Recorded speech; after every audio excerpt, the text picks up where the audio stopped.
我原本是顶流女团里的爱豆，却不惜自降身段去跳脱衣舞。粉丝说我疯了，路人用最难听的话羞辱我，就连昔日恩爱的男友也笑我是个为了上位没有下限的婊子。没有人知道，这场复仇我已经谋划了整整5年，而最后我将会用死来给这场表演拉上华丽帷幕。闪烁的霓虹灯交织在我的身上，我在舞台上肆意地扭动着自己的身体，穿着单薄姣好的身材暴露无遗。台下穿着高定的男男女女们手中抬着香槟杯，神色迷离。他们笑着交头接耳，看我的模样就像在观赏一只猴子。我脸上挂着谄媚的笑，眼里却冷若寒霜。是了，这个世界上的人本来就分3、6、9等，低贱的平民甚至不如富人的猴子。这里是全世界最大的，也是被上流社会公认的脱衣舞秀——吉塔秀。在这里，你几乎在台下可以看到各式各样的达官贵胄、上流皇室。在这里，所有的规则和秩序都将被肉欲打破。不，他们说那不是肉欲，那分明是人体的美学、意识的解放。一场秀结束，人潮散去，我妖娆踱步上前，脚尖轻盈，犹如蜻蜓点水，搭上那个韩国老头的肩膀。我笑得好看，媚眼如丝，全不顾男友就在老头的后排坐着，满目鄙夷的冷笑。宋可卿，你真是一个人尽可夫的婊子。我不想搭理他，伸出纤纤玉指，水晶般剔透的指尖顺着老头的胸口慢慢朝下滑去。带着酒气的唇就像致命的毒药，凑上老头的耳廓边，轻声吐着温热的气息。Bob， 9点半，安琪儿酒店803，不见不散。我叫宋念清，是韩国培养的全球顶级女团成员之一。5年前，我背井离乡来到韩国，那时候我从未想过自己居然可以爬上那么高的地方。凭借着金牌团队的包装和打造，我以清纯呆萌的形象在韩国人才济济的娱乐圈内飞速爆起来。或许也有运气的加持，仅仅5年，我已经是最炙手可热的女爱豆了。我甚至和财阀家的二公子攀上了关系，他叫杜世勋。在一番穷追猛打之下，我们坠入了爱河。可就在上周，没有通过公司，也没有知会杜世勋，我在网络上发布了我决定在吉塔秀上表演的公告。一瞬间，全网都炸了。吉塔秀是以脱衣舞出名的，虽然不是全部裸露，但也十分性感妩媚，这和我那么多年所立下的人设极为不符。天哪，他这是被夺舍了吧？好离谱，震惊的不知道怎么说了。明明是顶流，非要做这种自降身份的事情，我怀疑他是磕了。一时间，谩骂和质疑铺天盖地的涌来。公司内部忙得就像热锅上的蚂蚁，为了降低损失，到处做公关。粉丝也集体脱粉，就连我在国内的站姐也宣布解散粉丝团。一夜之间，我掉粉近50W， 电话已经被打爆了，太吵了，早被我扔在了鱼缸里。不用想就知道，是公司、经纪人还有我的男友杜世勋。我参加吉塔秀的消息一经报道，他们自然而然也成为了备受媒体困扰的小丑。他们想尽一切方法找到我，最后甚至花费人力物力到吉塔秀的现场去堵截我，却没想到我早就买通了门卫。在圈内一向温和乖巧的我，此刻脸上表情冷冽，站在高高的台上，聚光灯朝我洒下来，捏着手里的发箍，眼神冷若寒霜。任何人都够，并且只能够是我的跳板。真正的好戏开场了。在吉塔秀开演的当天晚上10点35分，安琪儿酒店803房，一阵靡靡之音从门内传来。那些低喘声似乎不是来自人类，而是野兽们暧昧的嚎叫。靠在门上的媒体和记者们已经悄悄待命，把803围得水泄不通。是杜世勋的富二代朋友们叫来帮杜世勋出气的，为的就是叫我身败名裂。这样的臭婊子，给阿杜丢了打脸。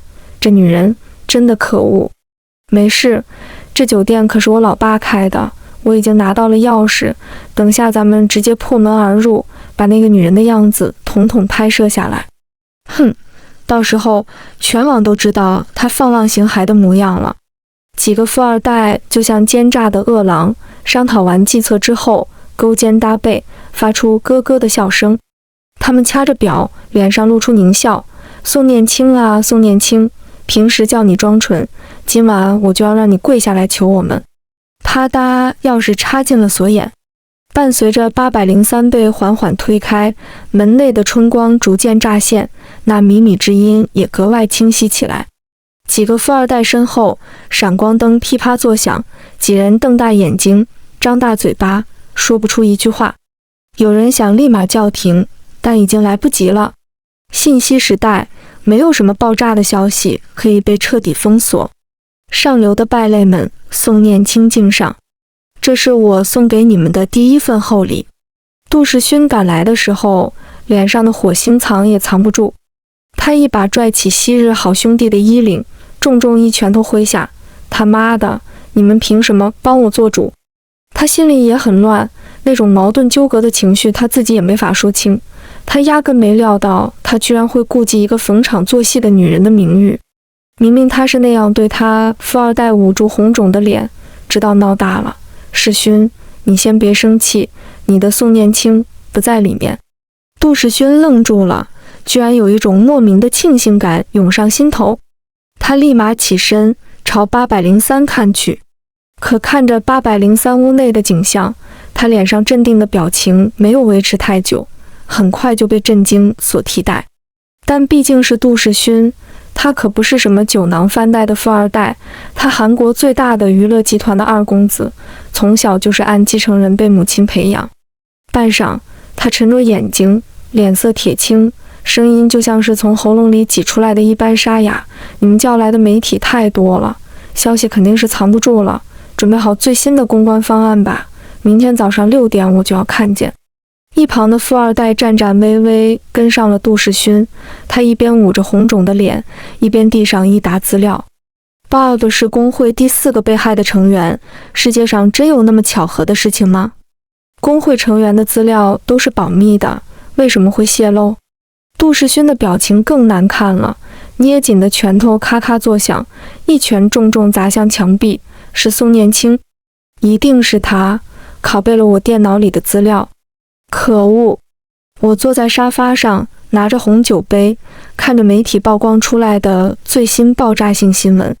我参加吉塔秀的热搜已经被顶了下去，取而代之的是 A 氏集团老总 Bob 在大名鼎鼎的安琪儿酒店聚众淫乱的新闻。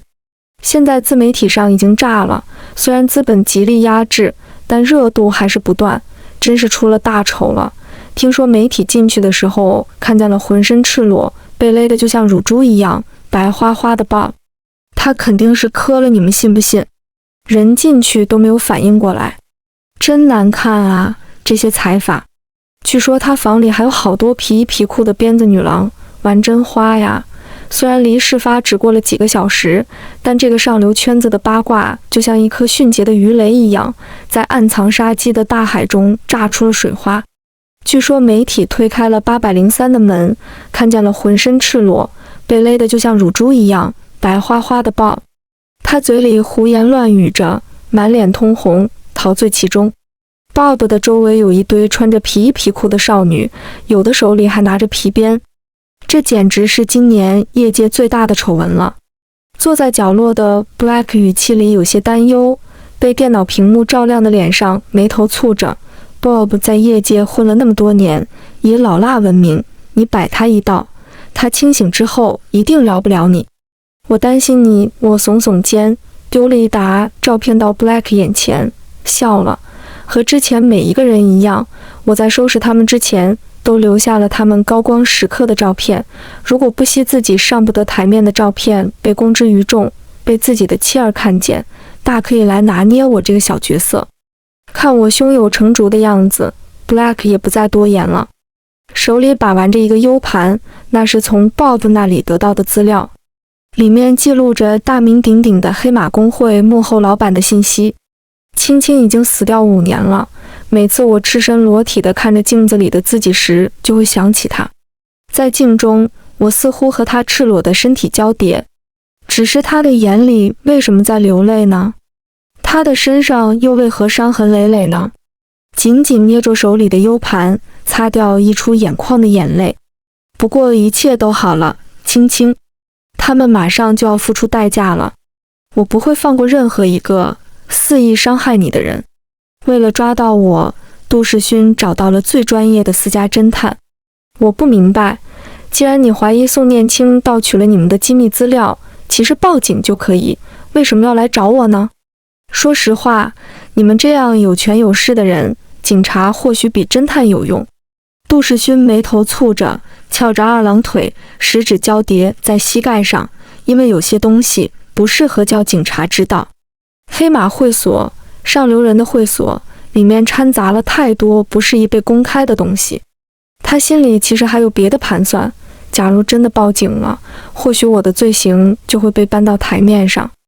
而且现在有太多人希望我死掉了，一旦我出现在明面上，那些上流人士想杀死我，就和捏死一只蚂蚁一样简单。自始至终，他不希望我受到那样的制裁。或许在他心里还有对我的期待。我理解了，杜先生，关于宋小姐，现在据说是参加完吉塔秀之后就失踪了。关于她，您还有什么线索可以提供吗？杜世勋杵着下巴思索了片刻，还真有一个。虽然公司帮他包装得很好，但其实宋念清是从孤儿院里出来的。他是个孤儿，这也是我母亲反对我们在一起的原因之一，来历不明不白。孤儿院的名字啊，好像叫乐贝吧？对，乐贝孤儿院。乐贝孤儿院已经荒废了2年了。在我心里，其实从青青走的那天开始，孤儿院就已经荒废了。大概17年前，我第一次在这里看见青青。她长得好看，嘴甜乖巧，温婉明媚。她是从小就在乐贝孤儿院长大，已经学会了如何在孤儿院生存。我不一样，父母死后被其他亲戚丢到这里。我浑身长满尖刺，不愿见人，脾气乖张。我被人欺负，理所应当。在猪圈里，我浑身恶臭，好几天没有吃饭，狼狈的就像垃圾一样。是青青，她推开猪圈的门，一束光洒进来。她给我递来半块米糕，脸上温柔又无奈。你呀，稍微乖一点，稍微乖一点就不会被欺负了。大概是8年前，青青被几个穿着时髦的人从孤儿院里带走了。据说他们是星探，我不知道那是什么东西，只知道不久之后，青青就会成为大明星。整个孤儿院的孩子都很高兴，唯独我一个人窝在角落里，就连青青的欢送会都没有去。那，给你。我抬头看，是青青。她温柔地笑着，就像平时一样。这个发箍，给你，是刚刚那些人给我的，说外面的小女孩都喜欢这些。说着，轻轻抱住我，你别难过，我们很快就会再见的，我发誓。到时候我稳定了，我会把你接到身边，咱们永远在一起。我久违地露出了微笑，接过青青手里的发箍。那咱们说好了，你可不许骗我。咱们拉钩。哎呀，都多大的人了，怎么还和小朋友一样？我答应你，一定会来接你，绝不食言。记忆如潮水般涌来，我又忍不住掉眼泪了。青青，我恨你，你食言了。你说青青，全名叫桑青青。接到侦探电话的杜世勋愣了一下，稍作思考了一番。我好像是听过这个人，是我家公司旗下的艺人。不过你知道的，我家旗下艺人太多了，我又很忙，不可能对所有人都有印象。不过你说说看吧，或许我能想到点什么也说不定。侦探在电话那边说着，杜世勋的脸色也越发阴沉起来。他沉默了很久，只答了那边一句我知道了，便匆匆挂断了电话。夕阳的余晖轻轻洒在杜世勋的脸上，他棱角分明的五官上开始出现阴影。他表情痛苦，喃喃开口，自言自语般：宋可卿，你从一开始就是怀着那样的目的接近我的吗？青青死的时候，我们孤儿院甚至没有收到任何相关的消息，还是一直照料我们生活起居的哑巴阿姨看报纸，发现青青居然跳楼自杀了。哑巴阿姨是从小照料我和青青起居的人，她很有文化，好像不是天生残疾。她是城市里来的人，也只有她会有看报纸的习惯。我不相信，没法相信。青青开朗、活泼、乖巧，和我的阴沉完全不一样的性格。而且她答应过我，要带我离开，要带我走，要永远和我在一起。她怎么舍得？我拿出所有积蓄，不顾哑巴阿姨的阻止，青青那里奔去。我头磕破了，膝盖也磨破了，终于遇到好心的法医，允许我去看青青最后一眼。她就躺在那里，纤瘦的就像一具骨架。我无法想象她小小的身体是怎么去承受那密密麻麻的伤疤的。除了四肢之外，在青青的身体上充斥着无数如同晕染一般的淤痕，双腿之间还渗出昭告着罪恶的血渍。最触目惊心的是在青青躯干之上的那些新旧伤疤，它们就像一条条丑陋的蜈蚣，扭曲诡异，违和地寄生在青青白皙的皮肤之上。我疯了，说什么都要带青青走。这时放我进来的法医也不耐烦了，他踹我肚子一脚：我能给你进来已经是最大的仁慈了，你就别不知好歹的给我的工作添乱了，快走吧。那天之后，我就一直在等真相大白的那一天。他为什么会跳楼？他为什么会自杀？还有那些伤疤，难道是自残吗？我不相信。可我最终还是什么都没有等到。很快，新人出现了。在娱乐圈，美丽的女孩就像雨后春笋。我猜不久之后，没人会再记得桑青青这个女孩。天上的乌云太厚了，它已经遮盖掉了一切。我回到孤儿院，原本是想找院长，希望院长协助我把杀死青青的人绳之以法。可我刚刚走到院长办公室，就看见院长桌子上放着一沓钱，他抽出2张递给哑巴阿姨，肃清所有人嘴巴的事就交给你了。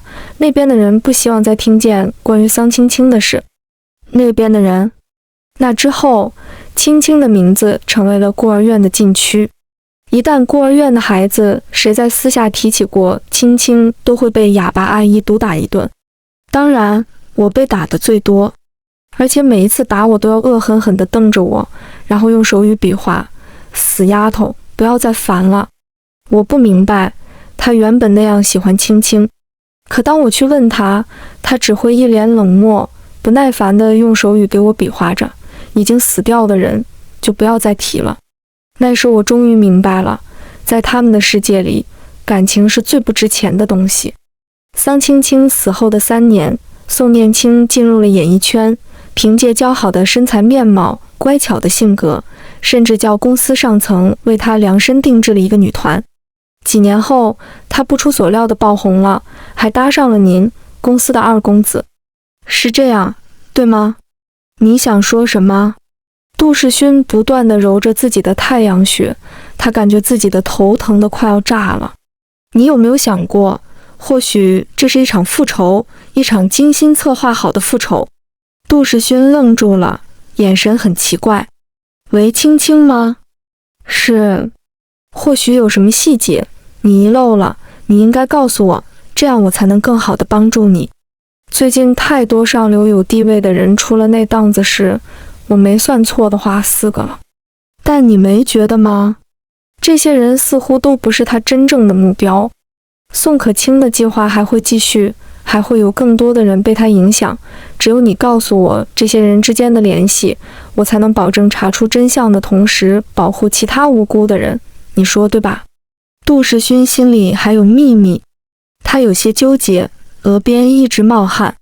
但踌躇过后，他松了一口气，咧开嘴角，露出一个有点难看的笑。那我来和你聊聊黑马会所到底是什么地方吧。不过，侦探先生，在此之前，你应该知道，我们的对话我已经录音了，里面牵涉的人太多了，我不得不防。假如你做了什么泄密的事，我家的律师团队一定会追责到底。”说着，杜世勋把录音笔堂而皇之地摆在了桌子上。从青青死掉之后，我就开始执行这个计划了。5年前，我进入娱乐圈，一炮而红。我用青青的性格作为伪装，她总是这样，能够温柔地包裹住我的尖刺，就像水一样，润物无声。这是青青最后一次帮我，从这次之后，她就可以休息了，由我来帮她披荆斩棘。在进入娱乐圈的第3年，我知道了一个叫黑马会所的地方，据说那是上流人士的秘密俱乐部。看着黑马会所的标志，我陷入了痛苦的回忆。在青青脖子的背后就有这个标志。我知道青青的死和他脱不了干系。很快，顺着黑马会所这条线，我认识了杜世勋。他是韩国最大娱乐公司的2公子，对外是个玩世不恭的花花公子。可在我和他相处之下，我发现他是从小接受精英教育的天才。人和人终究还是不一样的，但对付这样的人，我也不是没有手段。爆红之后，我想方设法成为了他的挂名女朋友。他总是摸着我的头，丢一个昂贵的奢侈品包包给我。你们这些女人不都是这样？我懂。他带我回家，那栋豪宅金碧辉煌，奢华无比。他妈妈不喜欢我，他还为此和妈妈大吵一架。我没在意，走得很早。纨绔子弟的豪门恩怨，我没兴趣看。那天晚上，我们同床共枕，我早就在他的红酒里加了安眠药。半夜，我爬起来，用 U 盘拷走了他电脑里关于黑马会所的资料。黑马会所有很多产业，其中不乏一些灰色甚至黑色的产业。有一个比较出名的产业，也是投资最小、回报最大，叫直播。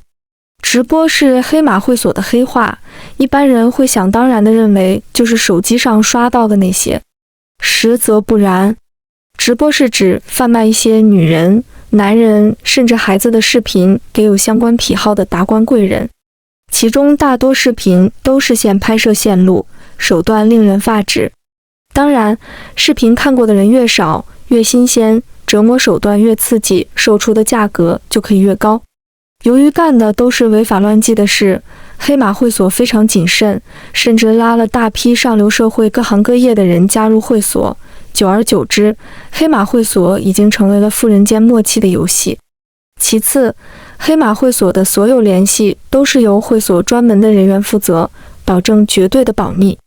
会所内有严格的等级划分，即 A1、B1、C1 字母越靠后，数字越大，会员的等级也就越高。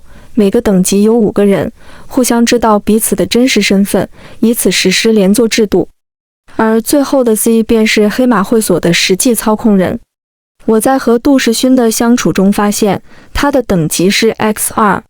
一个计划在我的脑海中开始浮现，或许顺着他，顺藤摸瓜，我可以找到幕后控制黑马会所的人。你的意思是，你怀疑那个叫青青的女人就是被带到了黑马会所里，然后被拍摄直播？想到这，杜世勋额头上开始渗出汗珠。他多多少少知道女孩在直播时一般会受到什么样的对待，她们只要进到直播间就再也跑不掉了，用拳脚和药丸不断地侵蚀精神和肉体，直到完全堕落。她们就像一张白纸，在里面被反复的蹂躏，直到最后布满折痕，破旧的就像一张废纸，被榨干所有的能量之后才会被放出来。说好听点是放出来，实际上一辈子都受人挟制，直到死掉的那天。面对杜世勋的质疑，面前的侦探点点头。我确实认为黑马会所有这样的嫌疑，向黑马会所复仇，这就是宋念清做这一切的目的。你觉得那个叫 Bob 的男人是不是那种威武不屈的人？会不会把黑马会所实际操控人 Z 供述出来？假如他真的供出来了，那么宋念清的下一个目标会不会就是 Z 呢？现在我们在明，他在暗，就连 Z 的真实身份都知道，其实有些棘手。在和侦探的谈话间，杜世勋的表情越来越难看了。他低下头，满脸冒汗，原本翩翩公子的模样全部消失了，伴随之而来的居然是几分狼狈。他要紧牙关，就像做了一个极为艰难的决定。半晌，他终于开口了，每一个字都像是从牙缝里艰难蹦出来的。我知道宋念清目标的 Z 是谁，这牵涉太多了，我没法报警。我会把 Z 的位置告诉你，你去阻止。还有阿青，尽可能不要伤害他。面对侦探震惊的神色，杜世勋苦笑，说出来很搞笑吧？说实话，我也没想到，我从不认为自己居然会喜欢上一个那么低级的女人。没有家世背景，没有良好教育，可我居然总能透过乖巧的外表，看见她坚韧的内心。侦探眼中震惊消失，多了几分疑惑。你认为你们经历了这些，还可以从头再来吗？无所谓，只要不再伤害他就够了。我站在这栋豪宅门口，愣住了。它奢华无比，金碧辉煌。微微诧异过后，我表情恢复如常。叮咚叮咚，清脆的门铃被按响，开门的人是保姆阿姨。在杜家，就连保姆阿姨都是穿着名牌高定。阿姨也是上流社会炫耀的脸面之一。每个人都有价值，被物化就是下层人存在的意义。大阿姨打开门，柔和的灯光就着土豆泥的香气，慢悠悠从屋内散发出来。多么讽刺啊！上流人在这享受岁月静好，底层人在烟杂不堪的泥巴里苟延残喘。明明他们是踩着下层人的尸骸，为什么可以如此心安理得？真是讽刺。整理了一下表情，我露出了一个甜甜的微笑，就像我在台上表演时那般。保姆阿姨或许是很少看手机上的八卦新闻，在认出我是谁之后，立马恭恭敬敬地露出微信，微微欠身。您是二少爷的女朋友是吧？哎呀，我眼睛不好，真是失礼了。不过我们二少爷现在不在家呢，家里只有夫人。我笑得更加灿烂了，亲切握住阿姨的手。逢场作戏是娱乐圈人的基础要求。阿姨，您知道的，世勋他妈妈一直不喜欢我，可我想嫁给他，不还是要过他妈妈这一关吗？所以今天特地登门拜访。说着退下镯子，塞到了阿姨的兜里。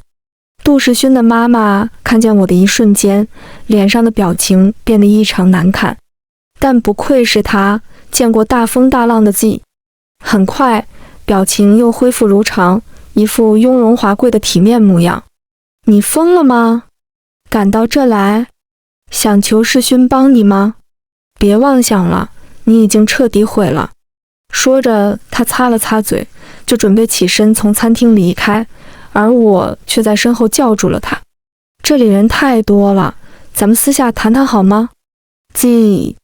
望着他诧异的表情，我继续开口，我只是想去一个没人的地方谈谈，你不用多心。既然我敢来，就是抱着叫你死的杀手锏。说着，我掀起大衣，露出腰间绑满的炸药，笑得癫狂了。我本来就是个疯子，怎么？你儿子没跟你说？杜世勋和那位侦探先生赶到杜家的时候，我已经走了，半个小时前走的。临走时还顺手帮杜夫人带了一包垃圾书房里的出去。保姆阿姨看见我，还对我毕恭毕敬地寒暄了两句。或许是她看我满面春风的模样，以为我也总有一天会入住这里，成为她的主人之一吧。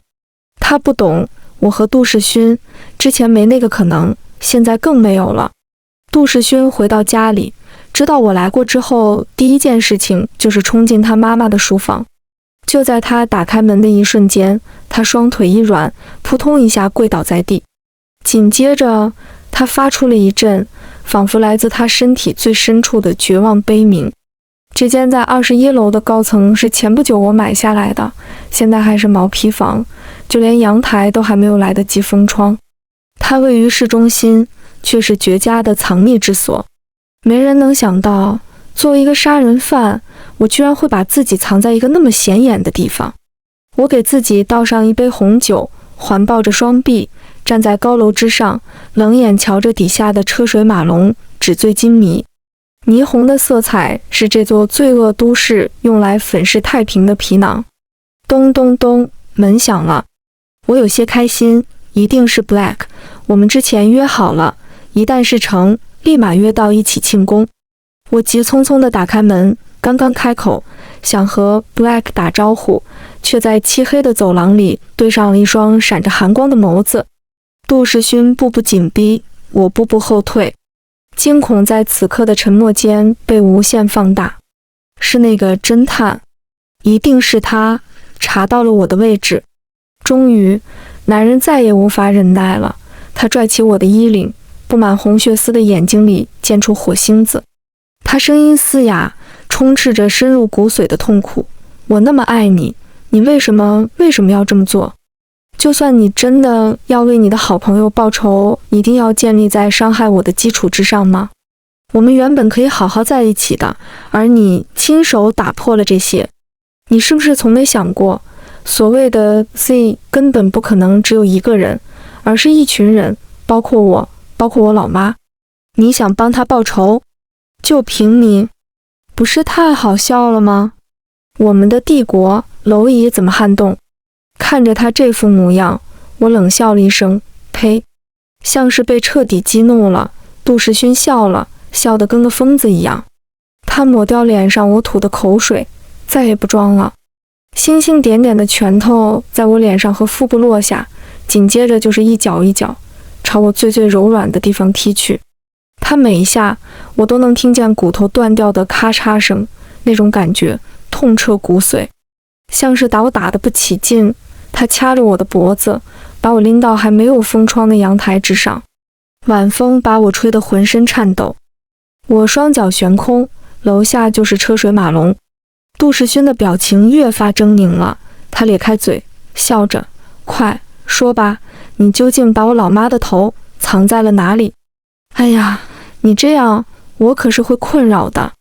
我谢谢你帮我杀掉我妈，我老姐已经植物人那么多年了，我就是唯一的继承人。可你知道的，公司里呀，都是那群老古董坐镇。我想要公信力呀，起码要找回我妈的头，给她个全尸。陪你玩那么久的演员游戏，我也累了。来，告诉我吧，宝宝，要不然你就会和你那个朋友一样，扑通一下掉下去，死无全尸。我开始耳鸣了，耳鸣间听见了轻轻的声音，阿青，等到我在大城市站稳脚跟，立马就带你过去。他总叫我阿青，显然已经忘了，才到孤儿院的时候，我压根没自己的名字。之前父母给我取的名字，在这里我是不被允许使用的，只有一个难听但顺嘴的编号。后来政策没有那么严格了，青青给自己取名叫桑青青，因为她的编号叫377。你打算叫什么呀？我想了一下，答道，就叫宋念青吧。青青疑惑，你为什么叫这个？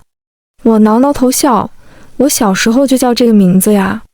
念青，念青，青山常在，青常伴我。我那时不好意思，从没和青青说过这层含义，可现在已经来不及了，我永远都没有机会和青青说了。不，或许还有机会。杜世勋把我重重砸在水泥地上，你不愿意说吗？看来你比你那个朋友有骨气许多。我可是打了他2下他就从了，最后还从楼上跳了下去呢。啧，真是可惜。杜世勋笃定只要提到青青我就会崩溃，可他没想到我在笑。你真是一个为达目的不择手段，什么谎都可以撒的衣冠禽兽。你难道不知道吗？你还在装什么呢？你应该知道才对，青青被定义成自杀。你说为什么？杜世勋，为什么一个没有器官的皮囊会被警察、法医定义成自杀？这也太滑稽了。青青被杀掉的时候，仅仅只剩下一点皮囊了，即便骨架死死支撑，整个腹腔也是凹陷的。多滑稽呀！原本好好一个人，现在一点人样都没有了，就像一个怪物一样。在我看见青青脖子上的记号时，我立马联想到了黑马会，联想到了直播。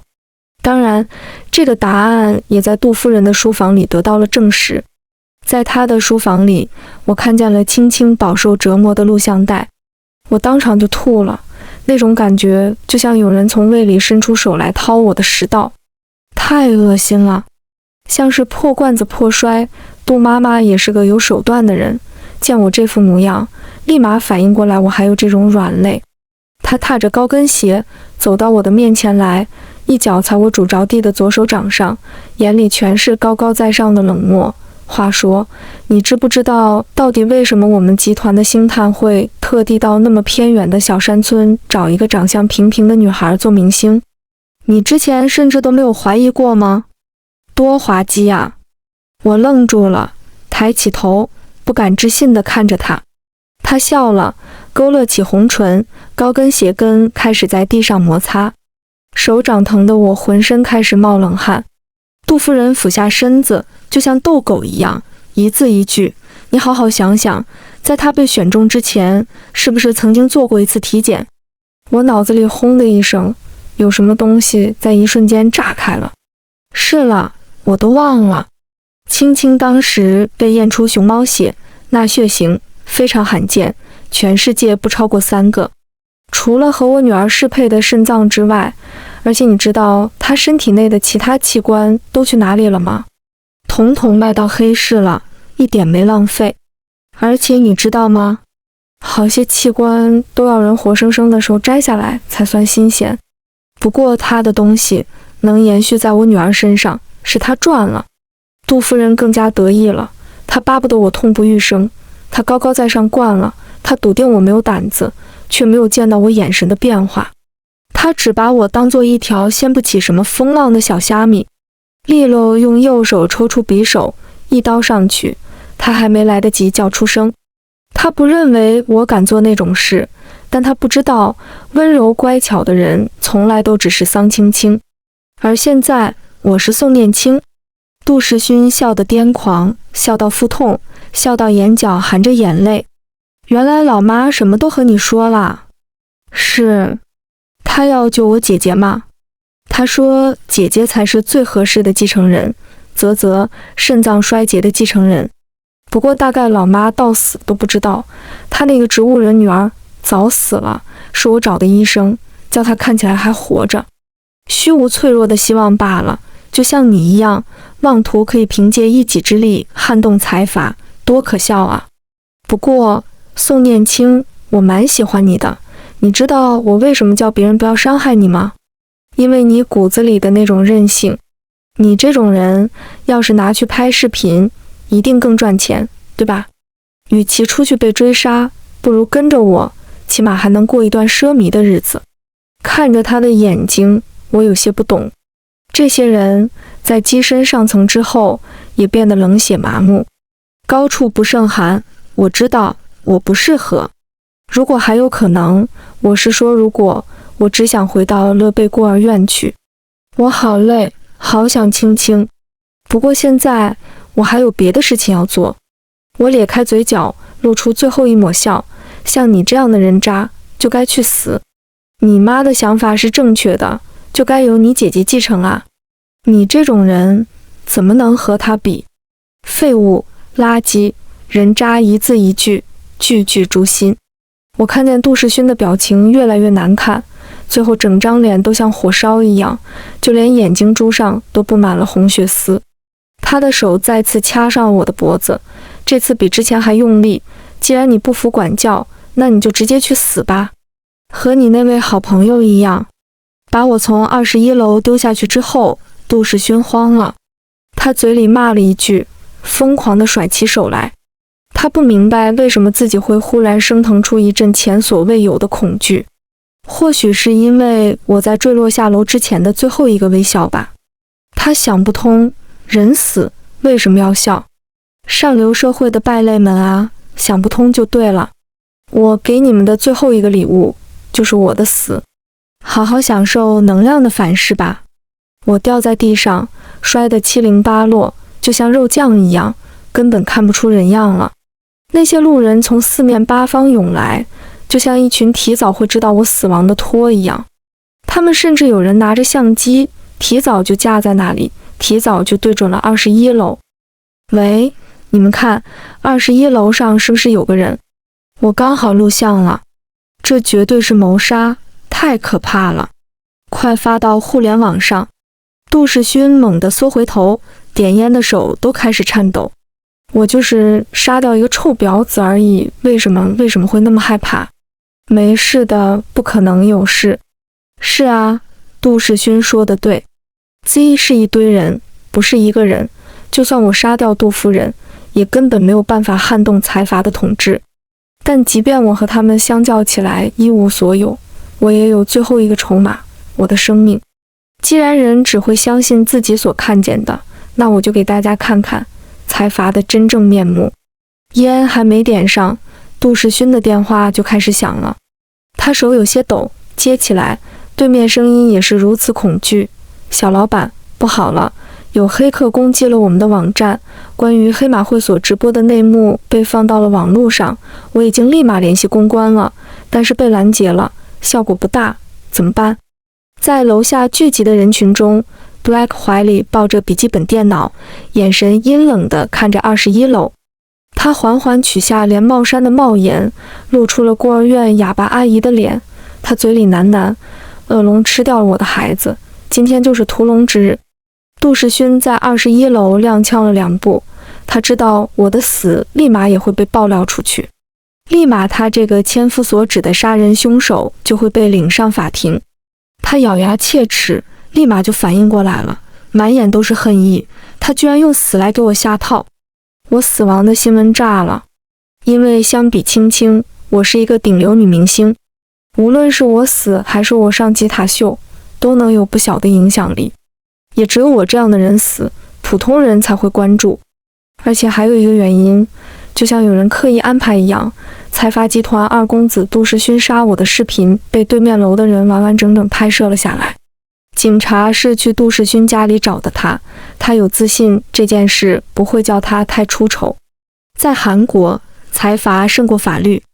那个女人以为她死了我就能被判上谋杀吗？太天真了，以卵击石。警察皱着眉，不知道在想什么，一声不吭。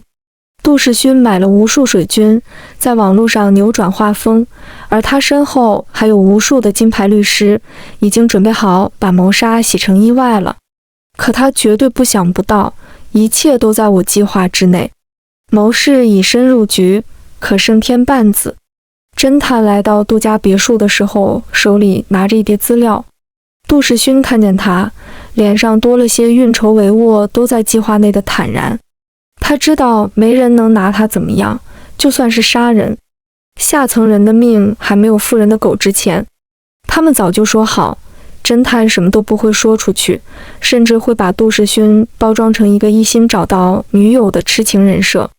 侦探脸上带着若有若无的笑，随后上前把资料交到警察手里。这是我在杜世勋身边的期间收集到的他以及 Z 的犯罪证据，里面有 Z 的名单以及他们所涉猎的产业，条条都是死罪。杜世勋瞪大眼睛，满脸不可思议，想起来揍侦探，却被警察拉住。警察脸上出现了从未有过的笑。杜先生，等下可能要劳烦您跟我们回去。侦探从怀里拿出一支录音笔，还有这个也可以被作为证据。杜世勋，不是只有你可以用录音设备。杜世勋快疯了，声嘶力竭的怒吼：你他妈到底是谁？给老子这样使绊子！侦探思索了一番，答道：我在做侦探之前只是一个小法医而已。杜世勋被抓了，死刑。他身后的 C 也被顺藤摸瓜地打掉了，没有一个人逃掉。面对这些泥鳅，只有国民关注度高了才能抓住他们。当人害怕下一个受害者会成为自己的时候，自然就会奋起反抗。其实我从没想过活着对他们造成的报复足以撼动财阀的地位。在我的计划里，一环扣一环，对于我从来都没有什么生路，一定是死局。不过现在也算是一个很好的结局了。我长舒一口气，现在我可以和青青永远在一起了。番外一，咖啡厅里，哑巴阿姨就坐在我的对面，一言不发。我已经央求她太久了，可她始终不愿意答应，一直在用手语比划着，你去做这个，太冒险，我不允许。她曾经就在这个大都市里打拼，她比任何人都知道其中的恐怖，这也是为什么她躲到孤儿院里，再也不愿意说话的原因。我拿出青青的发箍，拿出青青的照片，声泪俱下。她从小就没有父母，一直都是你在照顾她，她早就把你当妈妈了。说完，我扭头走了。念青，身后的人终于张开了嘴。我转过头去，他已经哭得不成样子了。我帮你。番外二，看见青青尸体那天，我疯了，说什么也要带走她。我能给你进来已经是最大的仁慈了，你就别不知好歹的给我的工作添乱了，快走吧。法医一脚踢在我身上，不重，见来不及了，叫我先躲到帘子后面去。在帘子后面，我看见了杜世勋，他用肮脏的猪手抚摸着青青的手臂，冷眼扬起手，对手下人吩咐，下次做干净点。没有五脏六腑的人怎么自杀？脑残吧你们！说着，他掏着耳朵，头也不回地走了。我从帘子后面出来，双腿发软，我抬头看向法医，他脸上全是不甘和愤怒。是了，亲眼看见一个和自己一样的人，生命被如此漠视。他不会因为杀人而后悔，只会因为没有掩盖好杀人而遗憾。我自言自语，杜世勋吗？我记住这个名字了。番外三，在我死后一段时间，杜夫人的头被找到了。我把它放在了杜世勋常用的行李箱的隔层里，还顺便抽了真空。我知道杜世勋被抓之前一定会先想办法跑路，钱、手表、黄金、钻石这些东西死劲往行李箱里丢。他太慌张了，根本没注意行李箱有些奇怪。直到在机场被抓住，一番挣扎之后，杜夫人的头才咕咕噜咕噜从里面滚出来。杜世勋被几个警察压在地上，脸贴着冰冷的水泥地。在此刻，他和妈妈进行了从未有过的对视。杜世勋，这是我送给你的最后一个小彩蛋，希望你永远记得我，在你还活着的时候。